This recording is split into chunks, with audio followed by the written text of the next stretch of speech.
أهلا بيكم في تاسع حلقة من بودكاست دقيقة تنقذ حياة. اتكلمنا في الحلقة اللي فاتت عن الإغماء أثناء الصيام، والنهاردة هنتكلم عن هبوط السكر أثناء الصيام. زي حد صايم فجأة عرق وحس بدوخة ورعشة. ناس كتير هتقول إن ده إغماء، لكن أحياناً بيكون هبوط سكر. النهاردة هنتعلم إزاي نميز هبوط السكر ونتصرف صح. ونبدأ بسؤال: إيه هو هبوط السكر؟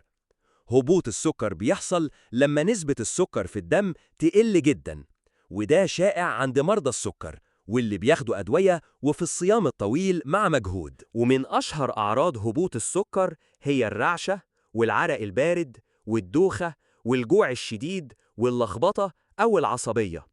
طيب تتصرف إزاي لو الشخص واعي وبيتكلم؟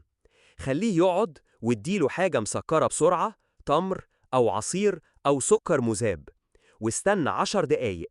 لو اتحسن يبقى تمام، الحالة بسيطة.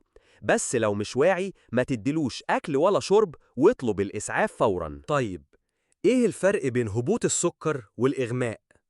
هبوط السكر غالباً المصاب بيبقى واعي وحاسس برعشة وعرق، لكن الإغماء بيكون فقدان وعي مفاجئ ومفيش أي استجابة. وفي النهاية، هبوط السكر حالة شائعة في رمضان، والتصرف الصح بيمنع مضاعفات خطيرة. استنونا في الحلقة الجاية، وما تنساش تشارك الحلقة، يمكن توصل لحد محتاجها.